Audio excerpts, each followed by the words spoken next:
donde vive el sabor. Juguetes blandos, cuidando íntegramente la seguridad y el desarrollo de nuestros hijos. Juguetes Lucerito. Descubrí nuestro mundo. Seguinos en las redes como Juguetes Lucerito o en www.jugueteslucerito.com.ar. Apoyá los juguetes argentinos. GPS Audiovisual Radio. Todos los miércoles a las 19 horas. El protagonista es el cine argentino. En la mirada de Julia Montesoro. Un programa con perspectiva de género que nuclea la industria cinematográfica del país.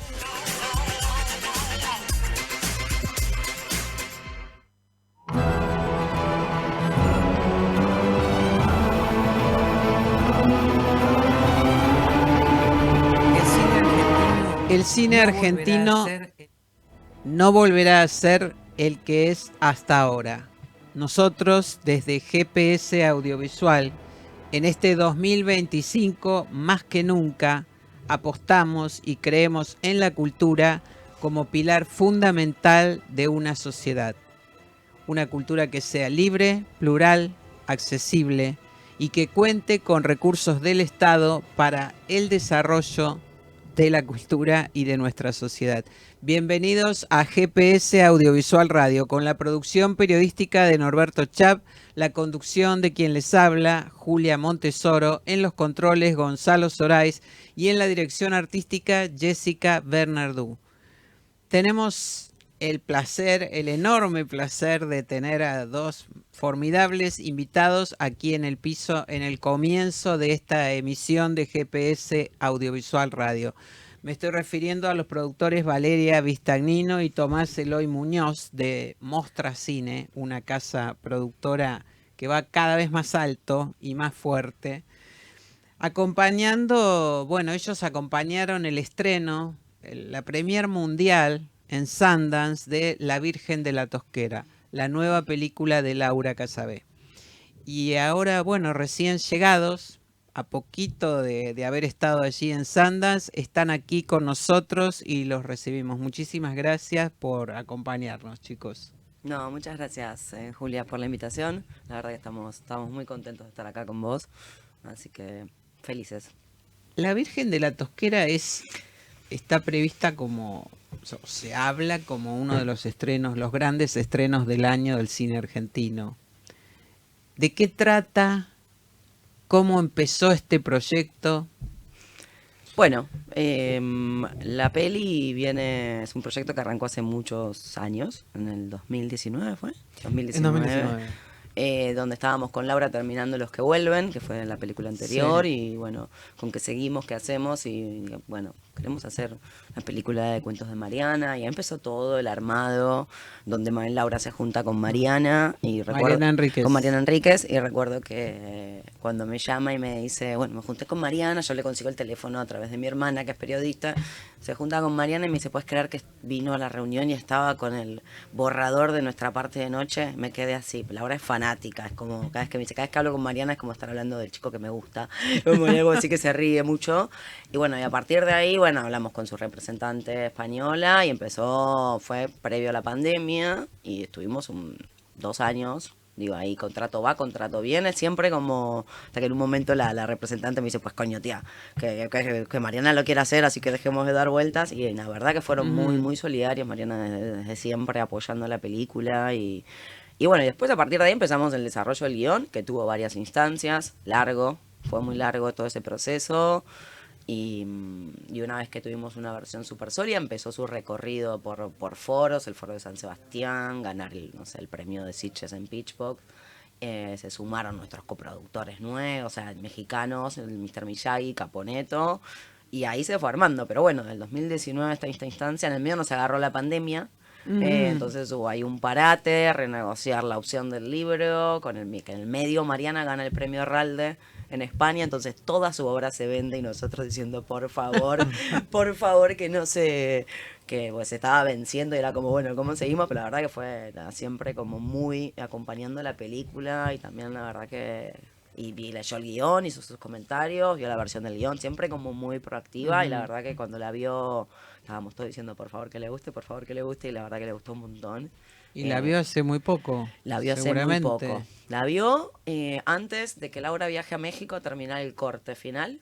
Y estábamos haciendo una proyección, me acuerdo, con 3 o 4 productores, colegas, guionistas, que siempre se hacen como esas proyecciones como para ver qué pasa. Y en ese mismo momento Mariana la estaba viendo, así que estábamos todos diciendo por favor. Y bueno, nada, fue una... Pero aportó un montón. Aportó en el corte, tuvo la oportunidad de aportar, digamos, para el corte final.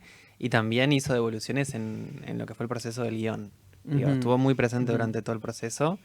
Y fue súper enriquecedor. Todos, como dice Vale, súper nerviosos cada vez que ella tenía una opinión. Bueno, pero claro, porque claro, es un tema además, esto que se suele decir adaptadores o traidores, ¿no? Cuando se basan en una obra literaria, como en este caso. Y en el caso de La Virgen de la Tosquera, la película, ¿cuánto de fidelidad tiene a la obra de Mariana Enríquez? ¿En qué cosas se diferencia, si es que se diferencia? Mira, la realidad es que la película es una fusión de 2 cuentos. Tiene como el universo, yo siento, de Enríquez, y eso se siente, es un poco lo que ha dicho también la crítica. No es solo algo que quizá pensamos nosotros, pero se siente sobre todo el universo adolescente, que es un poco lo que más, el universo adolescente femenino, ese despertar sexual. Hay algo de eso que yo siento que la película, bueno, y Laura logró captar, y sobre todo el casting, que me parece que es lo más valorable de la película. Realmente me parece que bueno, fue un trabajo de casting muy largo para encontrar a estas adolescentes que aparecieron y son... me parece que... ¿Quiénes son ellas? ¿Que no tienen experiencia previa? No, la protagonista Dolores es su debut. Es la primera película que hace y no lo puedes creer. Casi todos igual. Casi todos. Digo, fue muy largo ese proceso, digo. Cuando empezamos a hacer un casting, hicimos como un relevamiento en una primera convocatoria, hasta que en un momento Laura dice basta. O sea, basta de estas caras y y abrimos juego, hicimos todo un relevamiento por toda la provincia de Buenos Aires.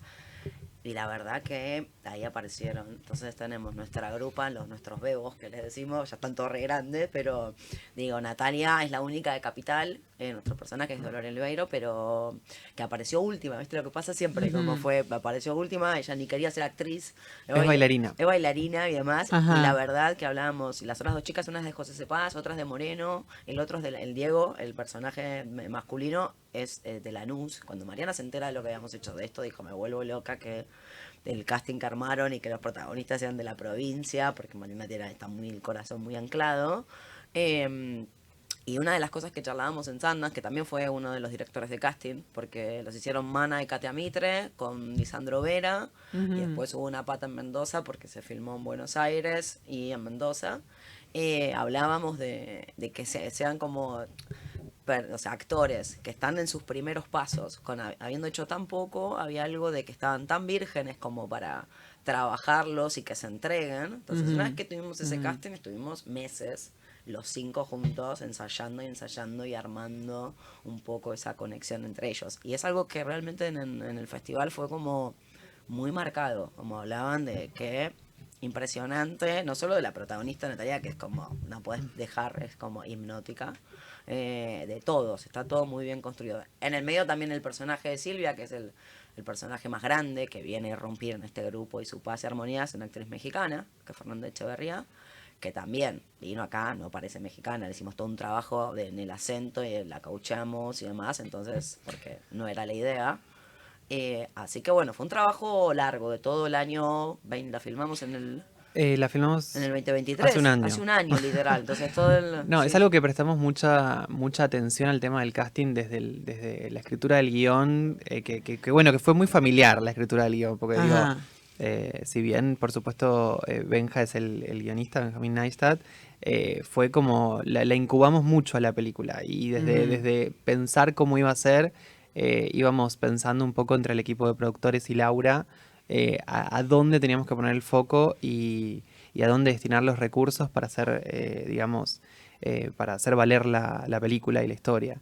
Y bueno, el casting sin dudas fue algo que sentíamos que era fundamental, por eso destinamos muchos recursos a eso, empezando por un año de búsqueda prácticamente de este casting, que lo hizo, quiero corregir los nombres porque nos van a matar, es Mana Mitre, que es la hermana de Santiago, y Katia, que no me acuerdo el apellido, Nunca, tiene un apellido. ¿Lo dije al revés? Lo dijiste al revés, por eso, porque nos van a mandar a matar, ¿sí? No creo. Bueno, y después ellas encontraron a las chicas, y después Lisandro Vera, que hizo la dirección de casting general, digamos, y él estuvo, digamos, ahí con Laura, coachando y trabajando con los actores, y después hubo otro casting en Mendoza, que la filmamos en Mendoza, la película. Y bueno, nada, realmente este trabajo, yo pienso que se nota. Sí, se nota. En Sundance fue un testeo, además con un público totalmente distinto al que podría distinto tener aquí la película, ¿no? ¿Y ahí qué pasó? Ustedes mismos como productores, ¿qué descubrieron? Porque digo, la mirada de las o los directores y las actrices o los actores no es la misma que la de los productores. Entonces, por eso les pregunto, ¿qué vieron ustedes de todo eso que buscaban, de ese largo casting, de todo ese trabajo sobre el guión, sobre las locaciones, sobre la búsqueda de la estética? Que lo habíamos logrado. Que valió la pena. Que valió la pena. La verdad que sentimos eso, sí. Que valió la pena, digo, como que... Que es re importante todo ese trabajo, toda esa previa de pensar, diseñar y gastarse ese tiempo creativo, porque después las cosas se notan. Después la película es una obra de arte y que sabemos que el arte va variando con los años y puede diferir, pero hay algo de esa emoción que tuvimos en estar ahí que es una película que me encanta. Es una película que me encantaría ver. O sea, por lo menos cuando pienso en qué películas, son películas que me gustaría, y las veo y me emocioné, digo, porque es todo, es como que siento que está todo bien, digo, está todo bien pensado. Podría haber salido como no, digo, ¿no? Como sabemos que es eso, pero que... Sí, sobre todo el tiempo, ¿viste? Que nosotros somos re pesados, ¿viste? Y es como que queremos hacer todo con tiempo y empezar temprano, y eres como, falta un montón para filmar y vamos a empezar. Pero bueno, también, primero, nos gusta hacer todo con tiempo, por definición, y por otro lado, también somos conscientes que cuando los recursos quizá nos sobran, que en nuestro cine en general nos sobran, se necesita un tiempo extra. Entonces, porque quizá no tenés 3 directores de casting para buscar, tenés 1, entonces bueno, nada. Y bueno, eso la verdad que se vio en todo, el proceso de búsqueda de locaciones, hicimos muchos viajes de reconocimiento previo, el casting tan acertado, digo, como todas esas cosas, siento que la película es testigo y se nota, como reflexión, digamos, como productores. Bueno, ustedes participaron también en una película muy importante del año pasado que tuvo una recorrida por festivales enorme, que es El aroma del pasto recién cortado, de Celina Murga. Y ahí también hubo un trabajo previo muy fuerte, ¿no? O sea, entiendo que ustedes confían en esa forma de trabajar, pese a las dificultades, pese a los obstáculos que en este momento sabemos que hay en el cine argentino. Pero para usted ¿es fundamental toda esa etapa de trabajo para decidirse a participar en un proyecto? Sí. Sí, la verdad que, digo, a ver, como todo, ¿no? Digo, Mostracine existe hace 6 años, si bien venimos los dos de trabajar mucho tiempo en otras películas para otros productores, desde que decidimos, veníamos gestando ya, y la verdad que a medida que pasó el tiempo, siempre charlamos con Celi que hay algo que pasó con el pasto, con el aroma del pasto recién cortado, que para nosotros fue como un punto muy importante en nuestra carrera, y de empezar a tener claro la manera de cómo queremos hacer las cosas, qué queremos trabajar, y se fue medio como que la producción es independiente, nos cuesta un montón de años también hacer películas, y de repente nos encontramos con una primer película, veníamos haciendo otras que nos empezó a desbordar, entonces en ese desborde fue la verdad que viste, cuando el barco parte o lo dimos todo, siempre somos como muy de cargarnos todo encima, y fue una escuela increíble todo lo que aprendimos, y después se sucedió una película tras otra, películas que venían hace 6 años haciéndose o pensándose y más. Entonces vino la de Celina, después vino la de Laura, y después a continuación que terminó la peli de Laura Casabé, logramos hacer una película que era muy chiquitita, que habíamos ganado un Glazer en su momento, y que bueno, nada, con Benjamín Ávila, con Natalia Oreiro, que también fue a continuación, que también todas de muchos años, y después de esa trilogía que yo le llamo, como que fue en los últimos 3 años también, los últimos 2 años hicimos estas 3 películas que son gigantes. Yo me pongo a pensar y digo, wow. Entonces empezamos como a reflexionar, y de verdad es que para nosotros es re importante no solo determinar el perfil, el tipo de cine que queremos hacer, lo que nos importa del cine, qué pensamos de las películas cuando son películas como producto en sí mismo, ¿no? Digo, está claro que pues, hay una industria y que nos interesa vivir de esto y demás, pero que hay algo que trasciende, que las películas tienen que también servir para algo. Entonces en ese camino estamos. Sí, ahora estamos como mucho más enfocados de qué tipo de películas queremos hacer, lo tenemos súper claro, hacia dónde queremos. ¿Y qué tipo de películas quieren hacer? A ver. Nosotros siempre nos interesó mucho las películas que generaban algún tipo de transformación en la sociedad. Nos interesa mucho el cine de impacto social. Al principio era como algo abstracto, y viendo un poco las películas que fuimos haciendo en el recorrido, dijimos, claro, nosotros hacemos impacto social, pero fue como un poco encontrarlo en el camino. Y bueno, lo que estamos intentando hacer ahora es especializarnos en eso, básicamente. Y lo que estamos tratando es un poco de dar el paso en ese sentido de no solo hacer las películas, sino que también trabajar en tender puentes para que estas películas se conecten con el público de manera tal que permitan generar una transformación, básicamente sobre lo que se enfocan. Básicamente el cine de impacto social es algo que es una movida en el mundo. Ahora estuvimos en Sundance y había como un festival prácticamente paralelo, que es el Impact Lounge, que estudian un poco todo esto, y es algo que en Reino Unido, por ejemplo, trabajan un montón, que acá no lo hemos visto demasiado, y bueno, estamos un poco trabajando sobre eso. La verdad que todavía estamos en etapa de aprendizaje de cómo hacer una campaña de impacto social alrededor de una película. Estamos trabajando en eso con varios de nuestros proyectos. Pero bueno, sí sabemos que las películas que nos interpelan y que las que elegimos para producir, sin dudas tienen la posibilidad de generar algún impacto. Va por ahí. Va por ahí, sí. Ajá. Es lo que nos toca. Y esto, bueno, casi es una obviedad, ¿no? Pero en este momento de la industria audiovisual argentina, del cine argentino, ¿qué significa producir cine en Argentina para ustedes? Una resistencia total. Sí. Yo pensaba el otro día que también con Lisandro Vera, el guionista, el director de casting, me preguntó lo mismo, como que estaba haciendo una nota y me preguntó, como hice un par de reflexiones, pero me quedé en algo como, bueno, digo, es una resistencia, es una militancia. O sea, esto también pasará, digo, vamos a ver cómo nos deja, digo, está todo muy complejo y no sabes qué hacer, pero para mí es como, digo, no hay que olvidarse, o sea, es un momento, tenemos una historia cinematográfica tan prestigiosa, tan increíble, que tiene la identidad, es nuestra identidad, que es fácil, no sé, quedarte de lado, o que realmente hay veces que es imposible que vos poder seguir produciendo. La primera sensación es nunca más voy a poder hacer algo. Nosotros somos una productora muy chiquita, digo, no es que tenemos una mega espalda ni nada, digo, estamos como recién dando nuestros primeros pasos y de repente es como wow. Entonces hay que repensarse, sí, bueno, de repente sentís que no tenés recursos, que se está todo desfinanciando. Lo charlábamos con Laura también, como que hay algo de que, bueno, hay algo que está pasando en el resto de las provincias que empieza a fortalecerse en un montón de cuestiones, que eso también que está permitiendo que las pocas películas que se están por hacer refieren al Carribay de Mendoza, al de Córdoba, al de Misiones, porque no hay, al de Buenos Aires también, digo, pero bueno,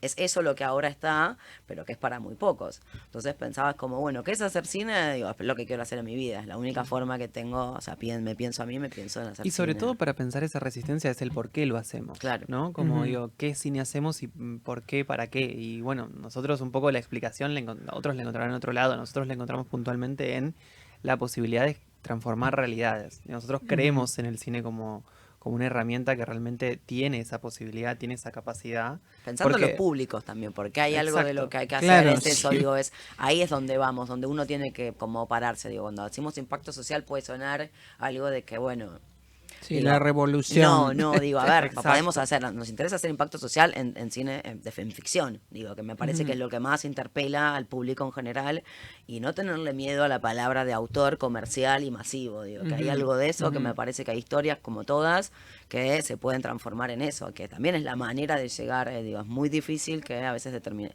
muy difícil también lo que estoy diciendo, es como, Pero bueno, tenemos un pero caso, es digamos, hacer. de una película que estamos terminando ahora que Claro. para nosotros es como el El gran ejemplo. ejemplo de eso, Ajá. que es La Mujer de la Fila, que es un proyecto con el que estamos hace 8 años. 8 años.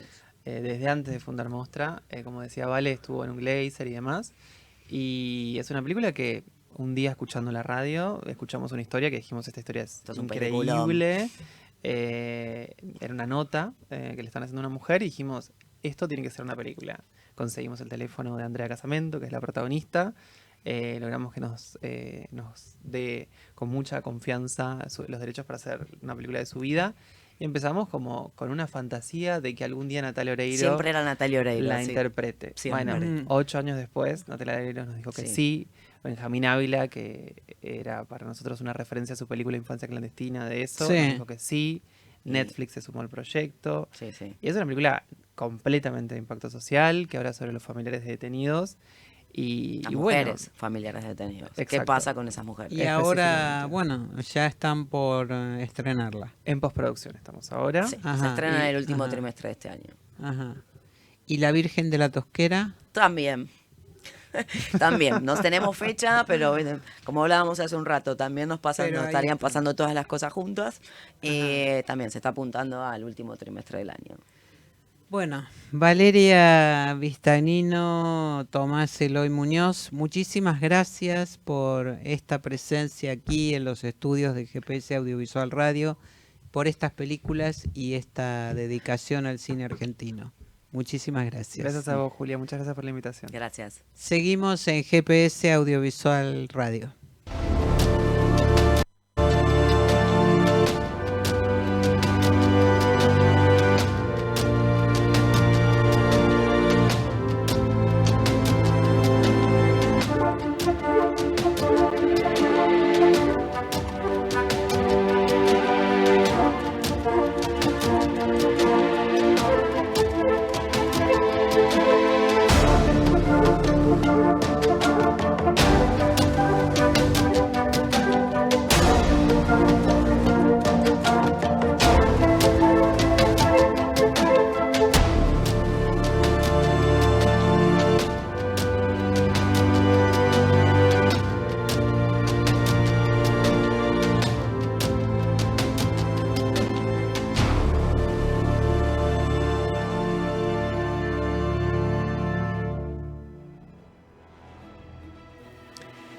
Tadeo Pestaña Caro es un cineasta nacido en Salta que estrenará mundialmente su ópera prima A metros de distancia en competencia en el BFA Flare, el festival de cine LGBT más importante de Europa que se celebra en Londres a partir del 19 de marzo.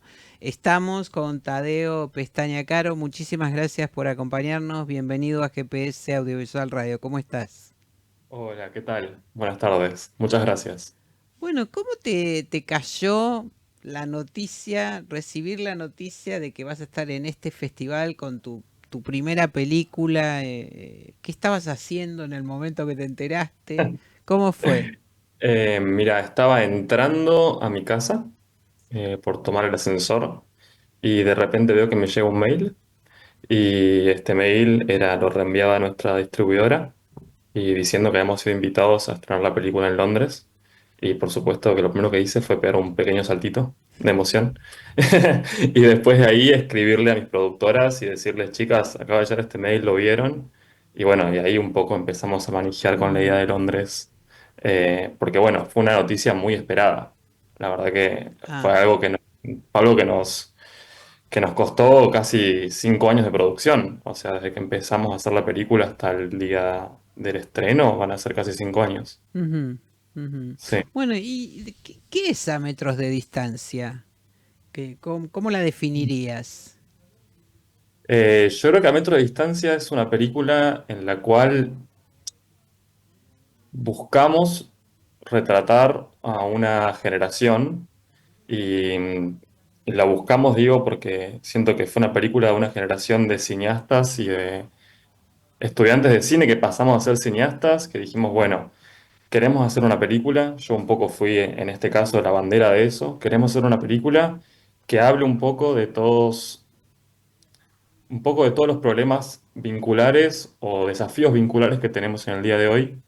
Y de ahí sale de algunos ejercicios que yo hice terminando la universidad, es que sale el guión de esta película.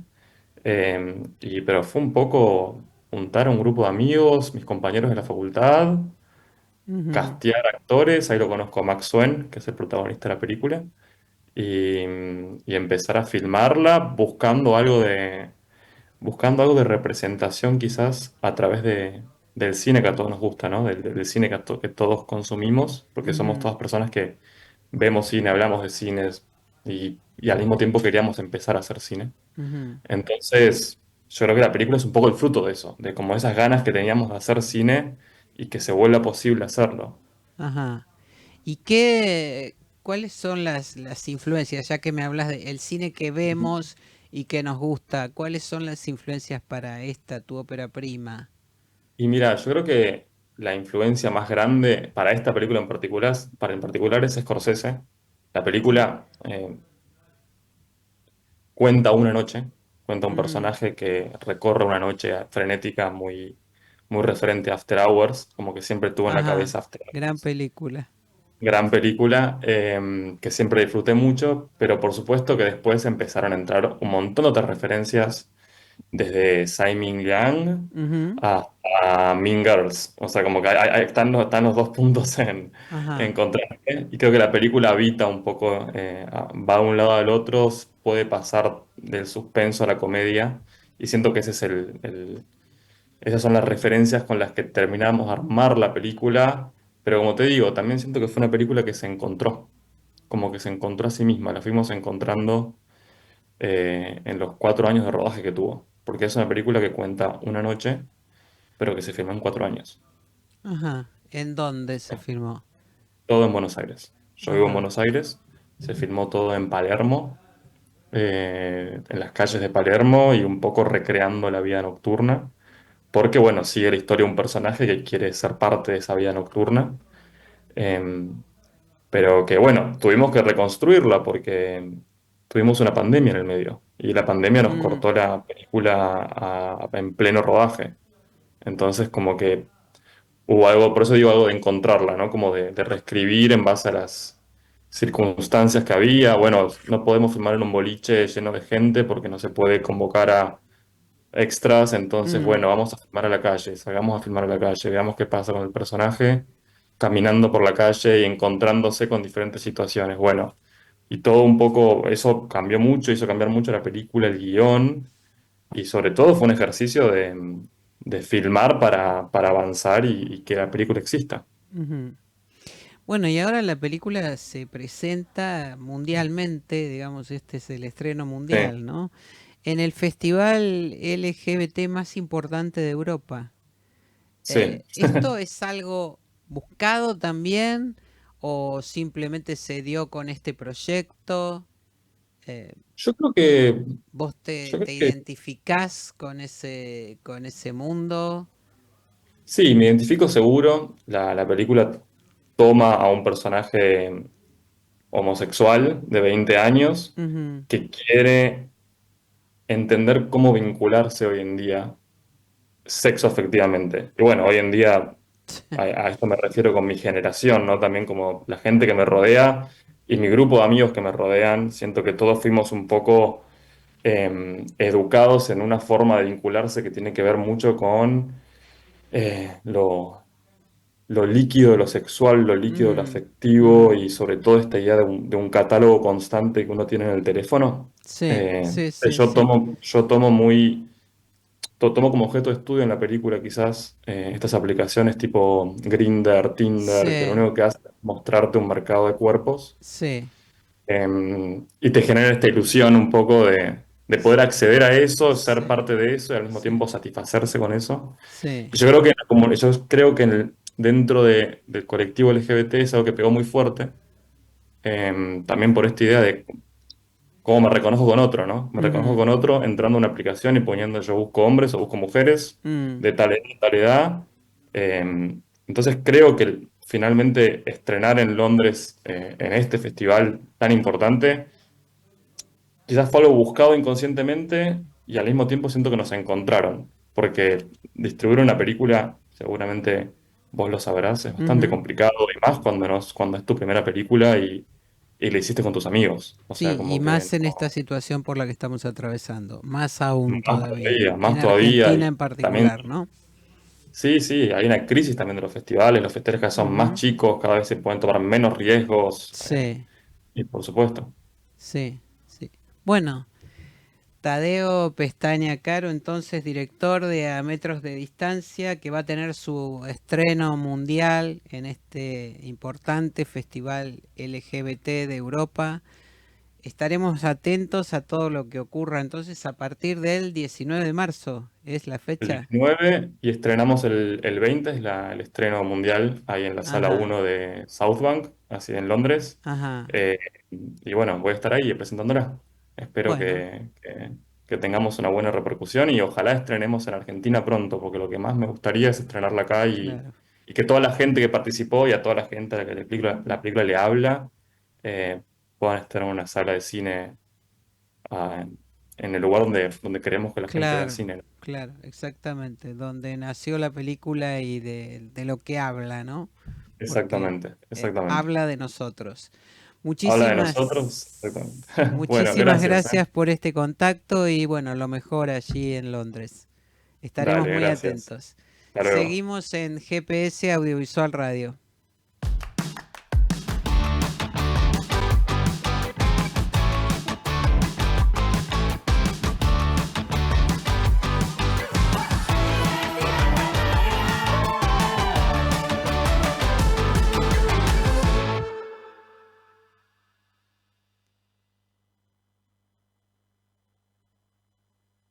Ingrid Pelicori presentará a partir del viernes 14 de marzo el unipersonal Yo Fedra en el Centro Cultural de la Cooperación y por solo 8 funciones, con texto y dirección de Analía Fedra García. La obra recrea una versión íntima de ese gran personaje trágico. Es una suerte de diálogo personal con el mito. Estamos con Ingrid Pelicori aquí en GPS Audiovisual Radio. Muchas gracias por acompañarnos, Ingrid. Bienvenida. Ahora, un gusto y gracias Bueno, por ¿de qué trata? interesarte por nuestros proyectos. No, cómo no, cómo no. Un gran proyecto. ¿De qué trata Yo Fedra y de qué forma ese texto se relaciona con la actualidad? Bueno, nuestra directora y que también responsable del texto, que es Analía Fedra García, carga con ese nombre desde toda la vida. Entonces sí, se ha necesitado darle una vuelta al mito. Ajá. Cambiarle un poco el final. Entonces es una Fedra que dialoga con todas las Fedras de algún modo, Ujú, que son muchas y cada una introduce variedades.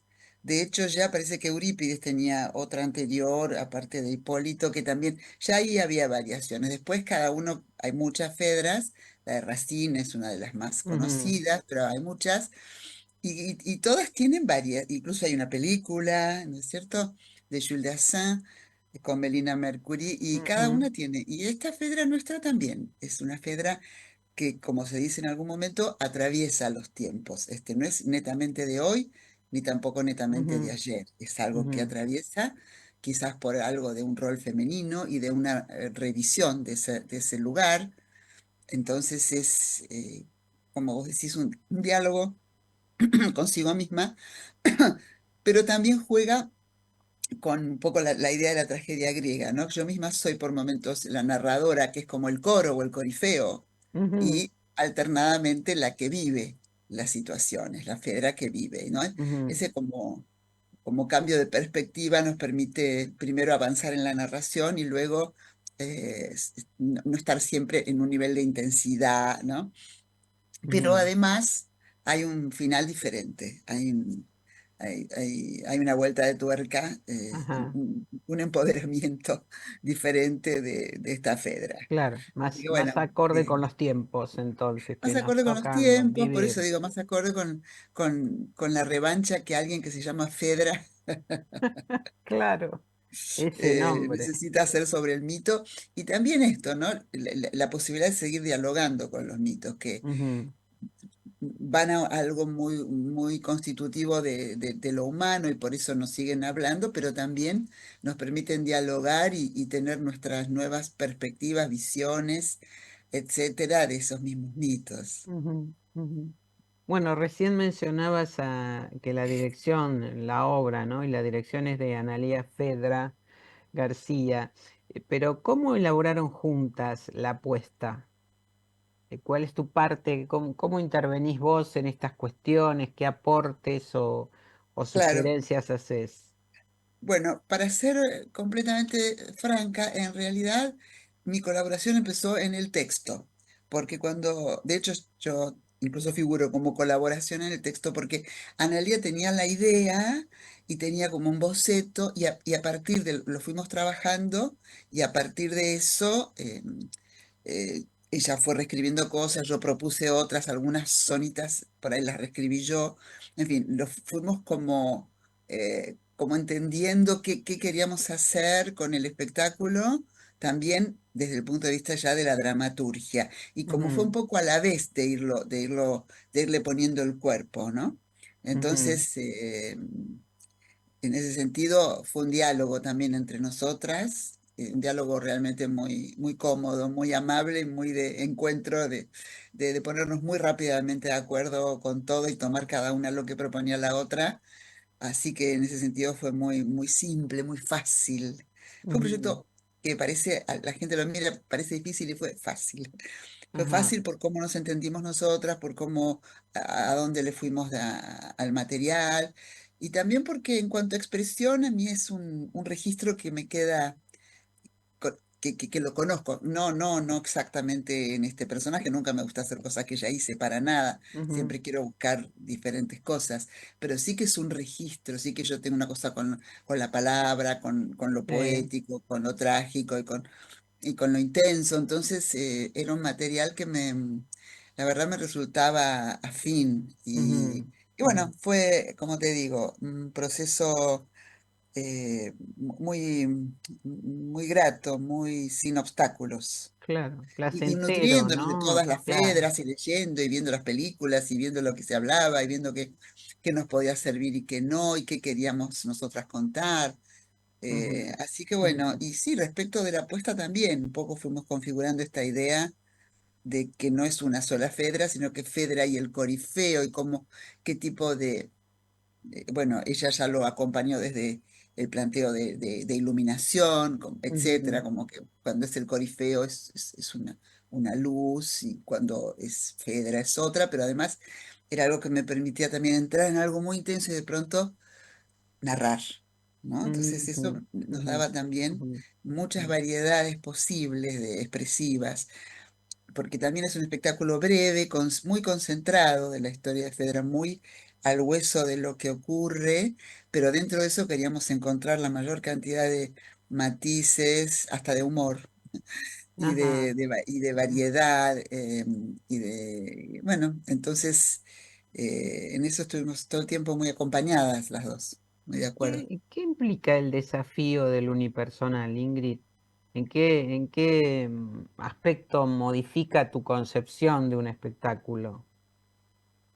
Yo hace muchos años, en el año 91 estrené un unipersonal que la última vez que lo hice fue en el 2011, es decir, lo hice durante 20 años. De modo no siempre continuo, por supuesto, que se Ujú, llamaba Conversación en la Casa Stein sobre el ausente señor von Goethe, que es sobre un amante de Goethe. Sí, sí, sí, Eh, sí. y lo hice mucho, mucho, mucho, mucho tiempo. Es un texto precioso y lo hice con la dirección de Manuel Yedvamni, que también un director que acompañó y amó mucho el espectáculo. Y la verdad, en ese sentido me sentí muy contenida por un hermoso texto y por un director muy presente. Creo que eso es lo más importante en un unipersonal, ¿no es cierto? Contar Ujú, con un ujú, material que te sostiene y un director también, que te mira, que te cuida y que te acompaña.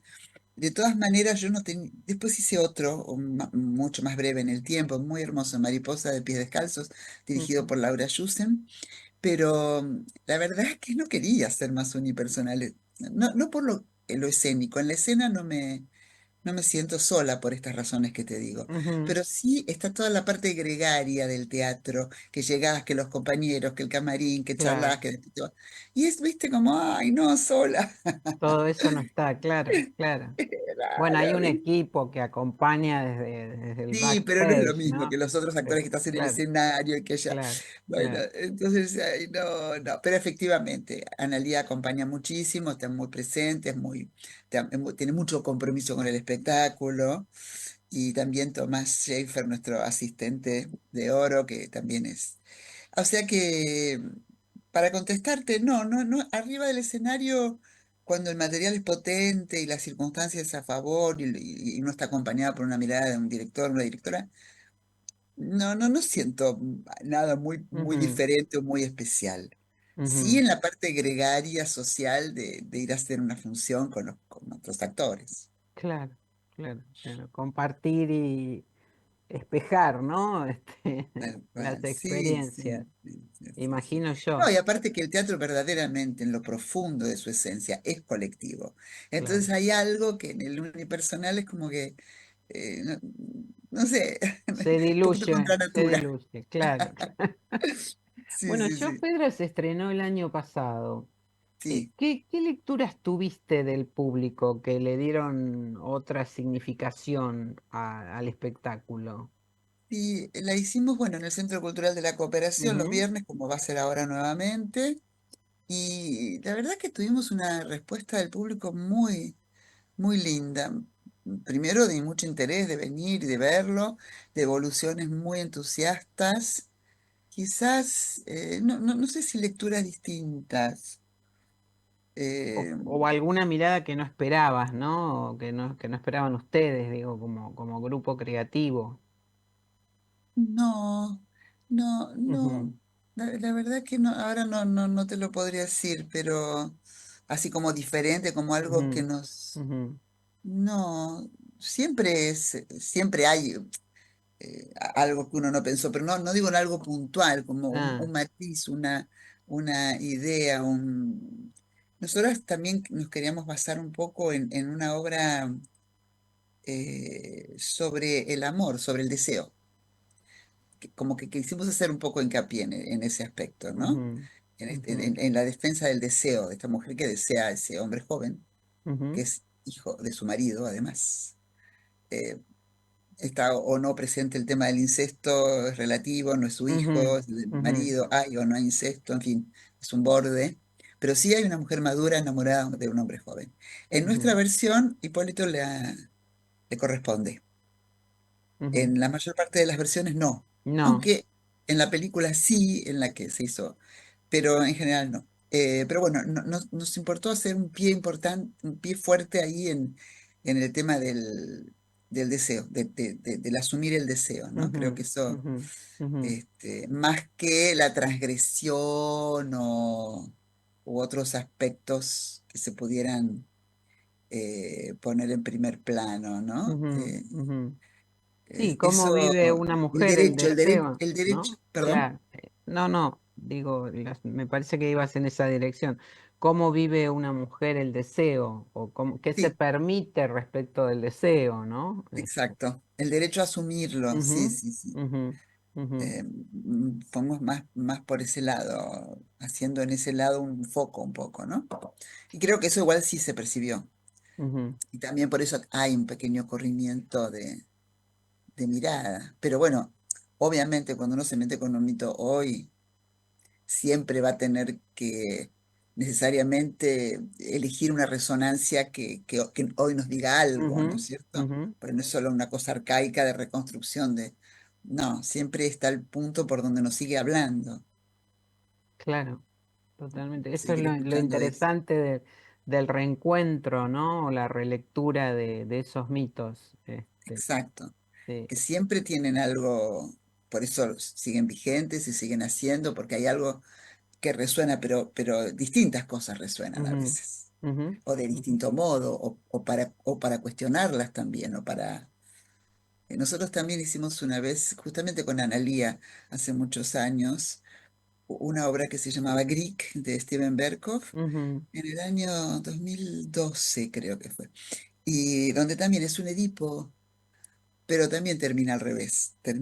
Es un Edipo ubicado en la Inglaterra de Margaret Thatcher y la peste es su gobierno, digamos, lo que establece socialmente, lo que hace con esa sociedad. ujú. Y bueno, y al final cuando Edipo se entera que es su mamá, decide quedarse con ella, ¿no? Todavía dice, bueno, es amor, es menos grave que andar matando gente, que andar, ¿no? Claro.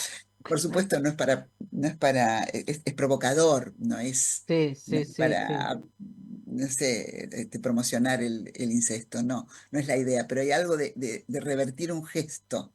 Ujú, En ese sentido, creo que también un poco nos inspiró eso. Esa es una obra preciosa de Bertolt Brecht. Pero bueno, esta libertad también de sí traerlo, si bien el nuestro no está ubicado como si el de Berkov, que estaba ubicado en una sociedad, en un momento particular, nuestro no. Por eso un poco jugar con los tiempos, ¿no? Por ahí ujú, había gente que se sorprendía que aparece un auto de pronto, ¿no? Decía, ay, el auto. Pero bueno, otros decían, claro, está claro que juega con los distintos tiempos en que el mito sigue de algún modo resonando, ¿no? ujú. Sí, clarísimo.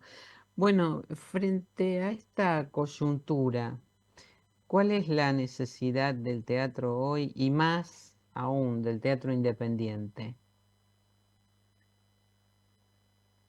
Es una coyuntura tremenda, pero bueno, hablemos primero del espíritu de época más general, Ujú, que tiene que ver con la virtualidad, sí, ¿no? Y también con lo que pasó con la pandemia, que después de la pandemia, y también en conjunción con el exceso de virtualidad que implicó la pandemia, un deseo muy grande de volver a lo presencial, al encuentro humano. Entonces, en ese sentido, el teatro me parece que tuvo un momento muy fuerte. Ahora hay varios inconvenientes. Primero, lo económico, que, digamos, a la gente le cuesta pagar entradas, eso es así. De hecho, yo estuve haciendo algunas temporadas en el Borges con Cae la Noche Tropical y con Mirso ujú, de Cristal hace sí, poquito, y que son gratuitas las entradas y se agotan, o sea, la gente tiene mucho deseo de ir al teatro. Está el problema del dinero, ¿no es cierto? ujú, ujú, Y bueno, no es un buen momento para la cultura, es un momento en que la cultura sí, no está cuidada, no está querida, no está, sí, no está no, respetada, diría yo, no ¿no? está respetada, todo lo contrario, ¿no? Ujú, Y en ese sentido, el teatro siempre ha sido y será un lugar de resistencia. Yo estoy haciendo una obra también que se llama Sueño de Dos, los martes en la plaza, con Manuel Callao. Es una ujú, obra de Mariano Saba que dirige Daniel Casablanca y que es una obra justamente sobre el teatro independiente, pero sobre el teatro independiente, el teatro proletario de arte. Es un poco una fantasía, pero sobre algo que existió realmente, que fue el teatro proletario, que era una escisión del teatro del pueblo de los años 30. sí, sí, Bueno, sí. y un poco toda esta gesta de los teatros independientes, es como una obra donde todos se fueron al teatro comercial a ganar dinero y solo queda la actriz, que es mi personaje, y el apuntador, que es Manuel Callao. Y ellos solos hacen toda la gira y los personajes y las obras para que siga vivo ese teatro que soñaba con cambiar el mundo, que soñaba con incidir en la realidad Ujú, ujú, y bueno, nada.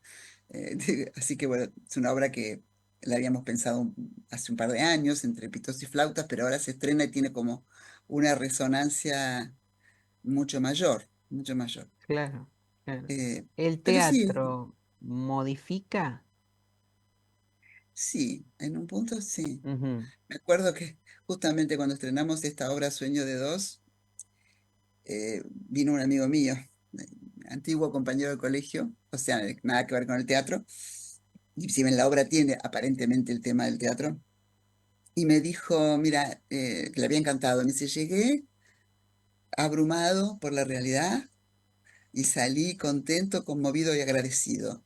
Digo, bueno, ya eso quiere decir que el teatro Claro, incide, ¿no? claro. Yo digo, todavía le digo, bueno, quiere decir que entonces el teatro sirve para algo, y él me dice, ¿lo decís vos o el personaje? Porque el personaje mío es la que quiere que el teatro cambie el mundo y siga Sí, haciendo sí, sí. las obras con conciencia. Y digo, bueno, sí, un poco todos los que hacemos teatro soñamos con que el teatro, bueno, a mí me tocó de joven estar en teatro abierto, Ujú, siempre que puedo estoy en Teatro por la Identidad, este último año sí. estuve, o sea, esa nostalgia de que el teatro incida de modo muy directo en la realidad, siempre Ujú, está. Pero aún ujú, si no es de modo muy directo, todos soñamos con que tiene un rol importante en una comunidad, ¿no es claro. cierto? Y que algo nos pasa, ¿no? Cuando entramos a una sala. Seguro, y si nos Ese es. despierta emociones, si nos despierta pensamientos, si nos pone en contacto con la belleza, Mm, todo eso, bueno, enriquece la vida, ensancha la experiencia, y eso de por sí es muy bueno que ocurra. ujú, exactamente. Este año también va a estar atravesado por el estreno en salas del documental Familia de Artistas, ¿no? Eh, Esperemos que sí, esperemos que sí. ¿Ahí qué rol jugás vos? Nosotras con mi hermana Irina Alonso hicimos una obra de teatro documental sobre nuestra familia de actores, nuestro padre Ernesto Bianco, nuestra madre Iris Alonso, sus hermanos también actores, Tito Alonso, Paul Alonso, bueno, de la época del cine de oro, y a su vez casados con María Rosa Gallo, Osvaldo Dragún, Sí, o sea, todo sí, un clan familiar. impresionante ese clan familiar, Sí. impresionante. Y bueno, hicimos una obra de teatro y nos agarró la pandemia. Y entonces habíamos hecho 5 funciones y cada una desde su casa se nos ocurrió empezar a hacer una película, con la idea también de un documental de la familia. Y bueno, nos pusimos a escribir el guión, lo presentamos en el Inca, fue aprobado, nos dieron el subsidio, la filmamos, la terminamos, pero ahora está ahí todavía, recién ahora tenemos el alta para exhibirla y demás. Somos con mi hermana las autoras, porque es nuestra historia, y las que estamos ahí contando, porque es un documental. Ujú, ujú, No somos las directoras, porque no sabemos dirigir cine. La directora es Paula Romero Levitt, ujú, que primero la habíamos contactado para que nos ayudara con el guión que teníamos que presentar en el Inca, pero se había comprometido tanto ella, y tan bien y tan eh, incluso sensiblemente con el tema, y como tenía experiencia como directora de cine, también había dirigido algunos cortos, nos pareció ideal que lo dirigiera ella, y la verdad que fue buenísimo que lo dirigiera ella, porque lo hizo con mucha sensibilidad, con digamos, respetando un montón lo que nosotras queríamos hacer, pero con su toque, con su ujú, toque ujú. bello también, ¿no? Así que nos Es, quedamos muy contentas con es el una material. suerte de road movie también, ¿no? Porque viajan en el tiempo, viajan a través de ese linaje familiar, viajan a través de ustedes mismas, vos y tu hermana, ¿no?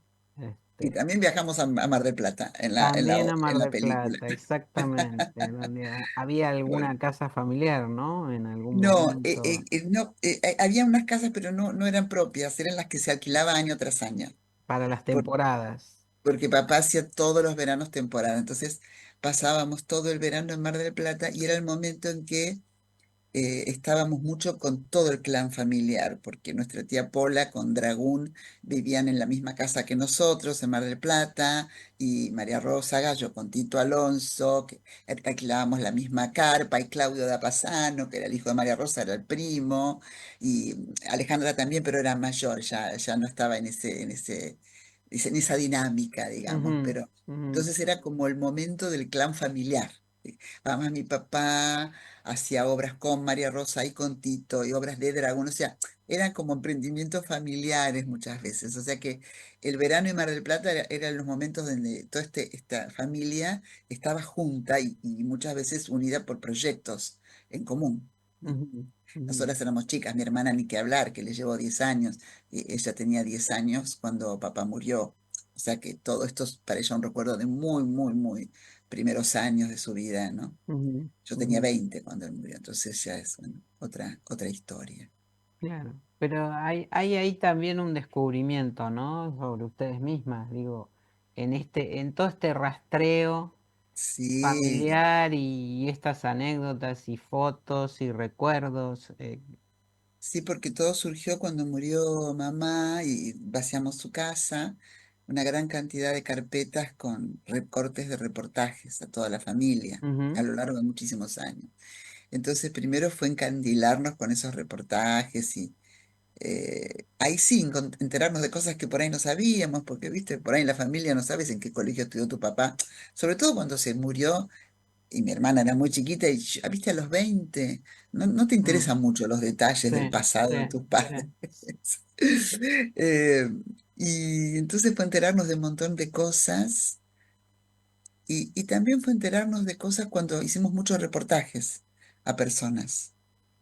sí, Hablando de papá y hablando de la familia. De hecho, habíamos hecho tantos reportajes que también en la pandemia aprovechamos el encierro y escribimos un libro sobre papá que se llama Nuestro inolvidable Ernesto Bianco, donde hay como 40 larguísimos testimonios de personas que trabajaron con él, desde Soriano a, no sé, Mirta Legrand, pasando por Satur, Claudia Lapacó, Fugazot, no sé, o actores que no trabajaron con él, pero fueron inspirados sí. en su deseo de ser actores por haberlo visto, como el Puma Goiti, Oscar Martínez, Darín, bueno, Ricardo todos, Darín, todos, ¿no? todos, todos, todos en el libro. eh, y bueno, y eso también nos impactó mucho, las cosas que nos contaban de papá y también el hecho de que a 40 y pico de años de su muerte, todavía había gente que nos hablaba con una emoción muy fuerte de él todavía, ¿no? Ujú, Como de haber dejado una huella, eh, tanto de los que trabajaron con él como de los que lo vieron, muy, muy impresionante eso también, fue re lindo eso sí, también, yo descubrir recuerdo eso.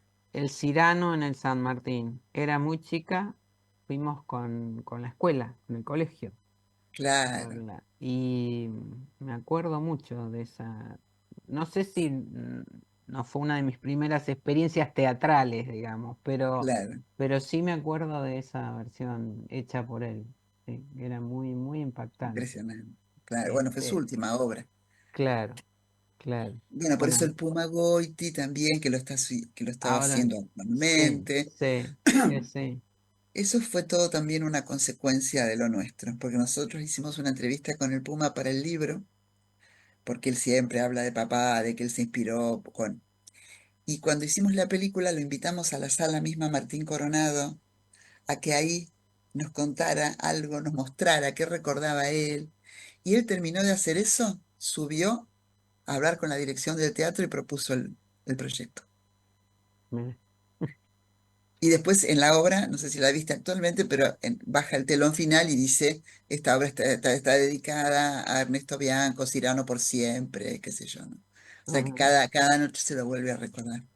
Hermoso. ¿Qué representa mantener y honrar el legado familiar en un documento audiovisual como es una película? Significa, una primera cosa que significa es la noción nuestra de que ese patrimonio familiar es social, es de todos, le pertenece a la comunidad, Ujú, no es solo nuestro, digamos, y que por eso tiene sentido que permanezca, porque es historia de la comunidad, no es nuestra ujú, solamente. ujú, Pero bueno, después sí, por supuesto, nos parece una historia rica, nos parece una historia atractiva y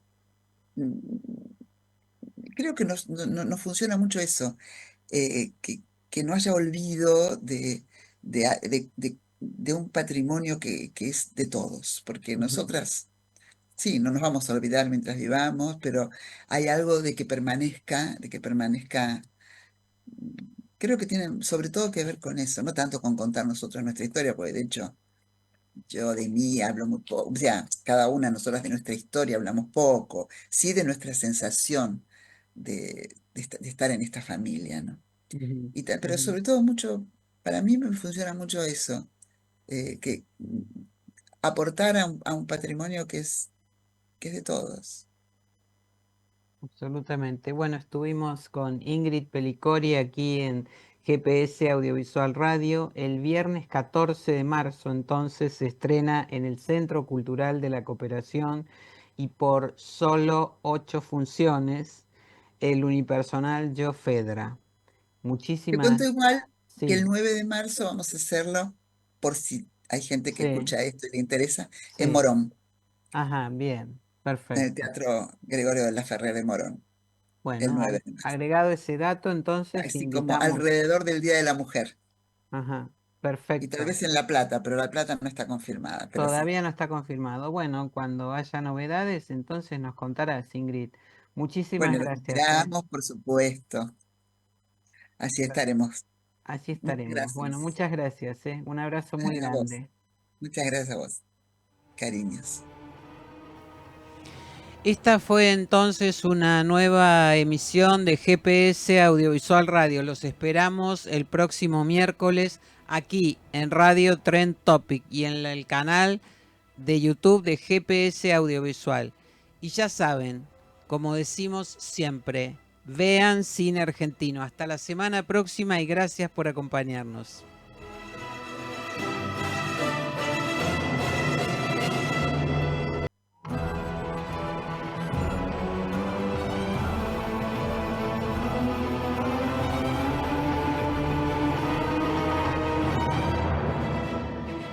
Esto fue GPS Audiovisual Radio.